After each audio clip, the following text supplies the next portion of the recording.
আসসালামু আলাইকুম বন্ধুরা, কেমন আছেন সবাই? আশা করি সবাই ভালো আছেন, সুস্থ আছেন। আলহামদুলিল্লাহ, আমরাও খুব ভালো আছি, সুস্থ আছি। সোনালী রান্নাঘর অ্যান্ড ব্লগ চ্যানেলে আপনাদের প্রত্যেকে স্বাগত জানাই। আজকে আমি মটন রান্না করব। মোটা মোটা আলু দিয়ে মটন লাল লাল আর ঝাল ঝাল করে রান্না করব, তাই তোমাদের সঙ্গে সেটাই শেয়ার করতে চলে এলাম। মটনের রেসিপিটা তৈরি করার জন্য এখানে 3টা আলু কেটে নিয়েছি মিডিয়াম সাইজের, আর মটনটাকেও ধুয়ে পরিষ্কার করে নিয়েছি। এখন গ্যাসের উপরে কড়াই বসিয়ে দিয়েছি। কড়াইয়ের মধ্যে এখন আলুটাকে সুন্দর করে ভেজে নেব। তো তার জন্য দিয়ে দিলাম সরিষার তেল। সম্পূর্ণ রান্নাটা কিন্তু সরিষার তেল দিয়েই হবে, তার জন্য বেশ কিছুটা পরিমাণে সরিষার তেল দিয়ে দিলাম। এখন আমি আলুটাকে ভেজে নেব।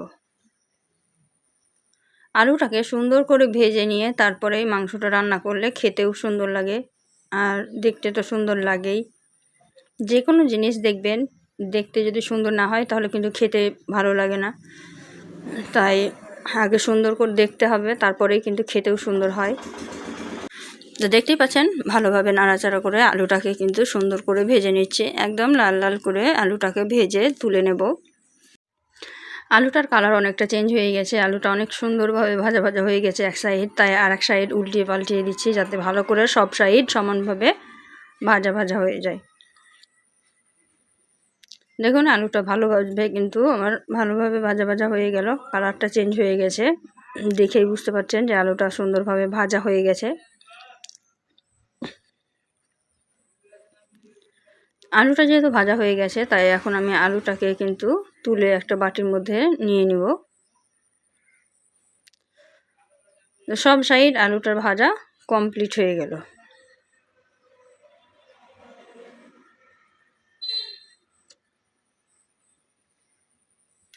সবগুলো আলু কিন্তু আমি একে একে তুলে নিচ্ছি। এখন এই তেলের মধ্যেই কিন্তু মশলা দিয়ে দিব। মশলার মধ্যে আছে আদা, রসুন, জিরা আর পেঁয়াজের পেস্ট।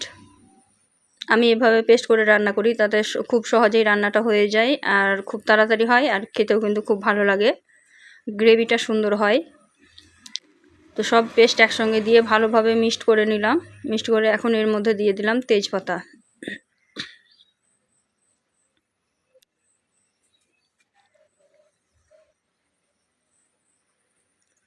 তেজপাতা দিয়ে আমি এখন দিয়ে দিব জিরা, ধনিয়ার জিরা, গোটা জিরা, কাঁচা জিরা যে কোনো রেসিপিতে আমি ব্যবহার করি, খেতে কিন্তু খুব ভালো লাগে তার জন্য। তো জিরা দিয়ে দিলাম, দিয়ে ভালোভাবে আর নাড়াচাড়া করে দিলাম। এখন আমি এখানে সামান্য পরিমাণে জল দেব, যাতে করে তলায় লেগে না যায়। তলায় লেগে যাবে না, এই জলটা দিলে ভালোভাবে মশলাটা তৈরি হয়ে যাবে। জল দিয়ে কিছুক্ষণ নাড়াচাড়া করে ফুটতে দিয়েছিলাম। এখন আমি এর মধ্যে দিয়ে দিব হলুদ গুঁড়ো। তো দিয়ে দিলাম 1 চামচ হলুদ গুঁড়ো। এখন আমি ভালোভাবে মিক্সড করে দিচ্ছি, যাতে হলুদটা দলা পাকিয়ে না যায় আর সুন্দরভাবে মিক্সড হয়ে যায় মশলার সঙ্গে। মশলার সঙ্গে সুন্দরভাবে মিক্সড হয়ে গেল। এখন দিয়ে দেব জিরা, ধনিয়ার পাউডার। এখন আমি দিয়ে দিব লঙ্কা গুঁড়ো। সব কিছু ভালোভাবে আবারও নাড়াচাড়া করে সুন্দরভাবে মিক্সড করে দেব। সব মশলা আমার ভালোভাবে মিক্সড করা হয়ে গেছে। কত সুন্দর একটা কালার এসেছে দেখুন।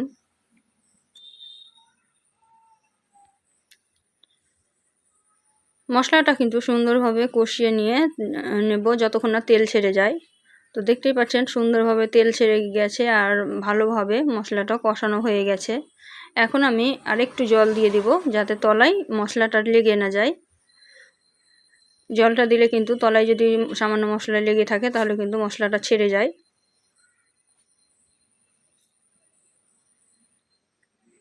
তো জলটা দিয়ে ভালোভাবে নাড়াচাড়া করে নিলাম, আর দেখুন তেলটা কিন্তু ওপর ভেসে উঠেছে। তার মানে মশলাটা আমার সুন্দরভাবে কষানো হয়ে গেছে। এখন আমি সবশেষে দিয়ে দিব লবণ। স্বাদ মতো লবণ দিয়ে দিলাম, দিয়ে আবারও ভালোভাবে নাড়াচাড়া করে দেব। নাড়াচাড়া করে ভালোভাবে মিক্সড করে দিলাম। এখন কিন্তু এখানে মটনটা দিয়ে দিব।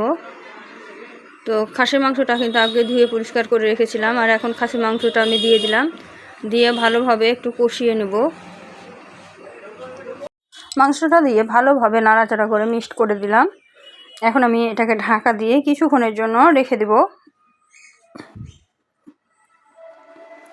হালকা আঁচে ঢাকা দিয়ে কিছুক্ষণ কষিয়ে নিলে সুন্দর একদম রান্না হয়ে যাবে। আর এই রান্নাটা পুরোটাই কিন্তু আমি হালকা আঁচেই করব, এতে করে খেতেও খুব সুন্দর হয় আর কালারটাও খুব সুন্দর আসে।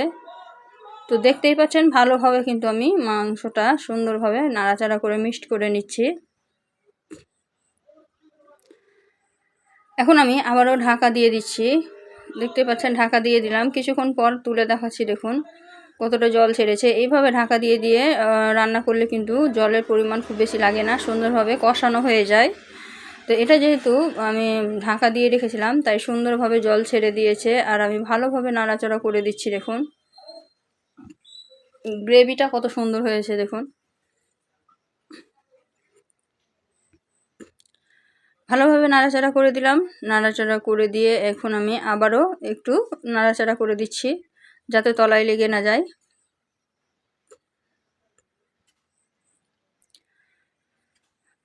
তো দেখতেই পাচ্ছেন মাংসটা সুন্দরভাবে নাড়াচাড়া করে আমি মশলাগুলো সাইড থেকে একটু বসিয়ে দিলাম। তারপরে এর মধ্যে আলুটা যে ভেজে রেখেছিলাম সেটা অ্যাড করে দিলাম। এতে করে হালকা আঁচে রান্না করলে আলুটাও ভালোভাবে কষানো হবে আর সুন্দর একটা আলুটাও সিদ্ধ হয়ে যাবে আর সুন্দর একটা ফ্লেভার আলুর মধ্যে ঢুকে যাবে, মশলা ঢুকে যাবে, খেতেও কিন্তু সুন্দর লাগবে।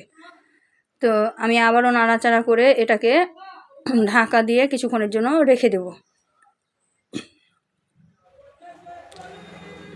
দেখতেই পাচ্ছেন আমি ভালোভাবে নাড়াচাড়া করে মধ্যেখানে রেখে দিলাম কড়াইয়ের সমস্ত মশলা, আলু, মাংস সব একসঙ্গে।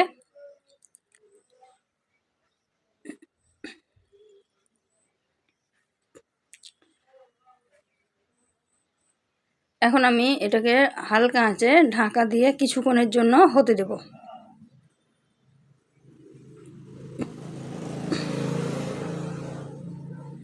আমি কাছের থেকে আপনাকে দেখানোর চেষ্টা করছি, দেখুন কত সুন্দর একটা কালার আসছে।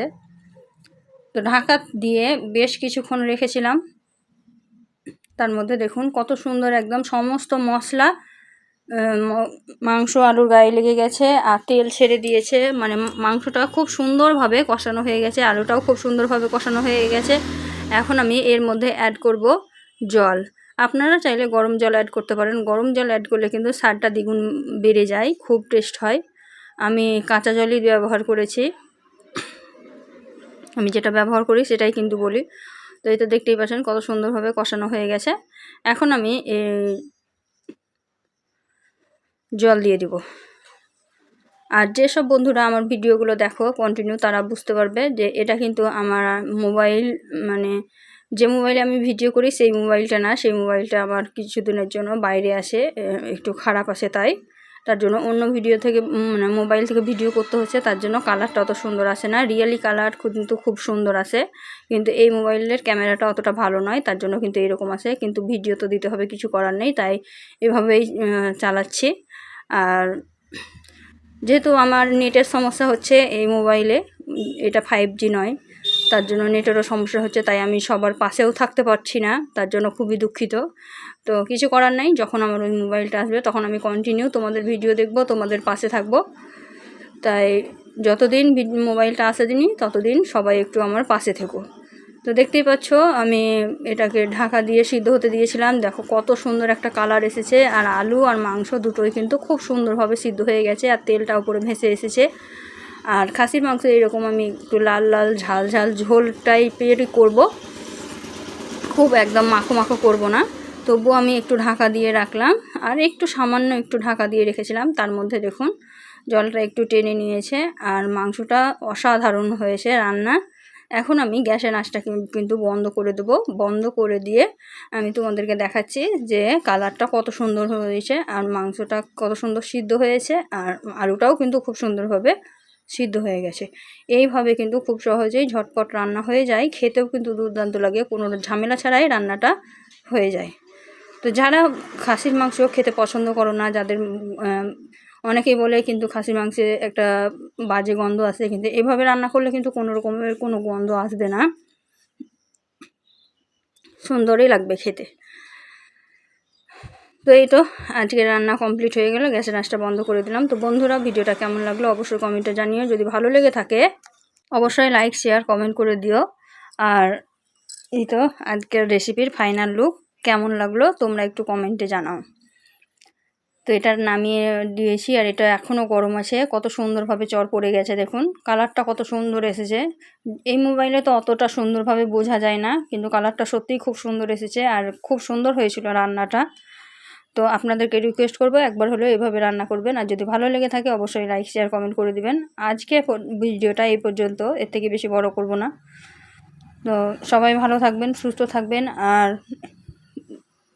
দেখা হবে এই ধরনেরই আরও নিত্য নতুন রেসিপি নিয়ে পরবর্তী ভিডিওতে। খোদা হাফেজ।